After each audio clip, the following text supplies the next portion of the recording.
I'm Susan Harrow of PRSecrets.com here with Ginny Breeland, 5th Dan Aikidoka at Bay Marin Aikido and Cotati Aikido. And we're talking tonight about Aikido advice for women and a few men. And here's Ginny Breeland talking on the subject of personality. Okay, so personality is reflected in more than one way than just through interaction. You can kind of read personalities by the way people move. When they come through Aikido, there's been so many people I've met through the years that come through Aikido and stay and then don't stay. But and people move in patterns. After a certain point, you see patterns of movement, and you, in your brain, categorize them a little bit. They're never exactly the same, but there's commonalities. So you know after a while what to do with a stiffer person, what to do with a flexible person, what to do with a more agile person, a brave person, a fearful person.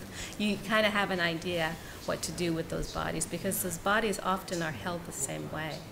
And I come to notice too that sometimes the way the body's held is a lot of the times the way a personality is held. And so, of course... Can you talk about some examples of that? Of people an example of that would be a very forward person or an extroverted person who likes to talk a lot, will often be a very forward attacker with his sword, or he'll be the hardest gripper. He'll grip you really hard and just be the most enthusiastic outwardly and openly, and you can easily view that. The ones that come in the class that are very quiet are often more introverted, or maybe they just choose not to speak, or sometimes they're shy. But their body stance is usually a little bit more back-weighted. The punches never really reach the target because they're kind, and punching is kind of foreign. The good thing about it is that you, after a while, learn how to meet these people halfway. So if one is very shy, you can come a little bit more aggressive with them.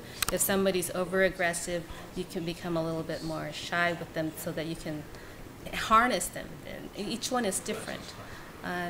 This eventually lets you somehow, after a while, see patterns to the point where you can almost read a little bit of intent.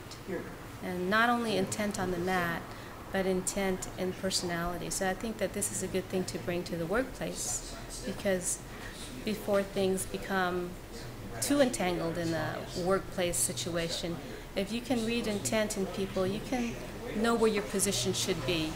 Not too close, not too far, right place, right distance, just like sword work, just like what we have in Aikido.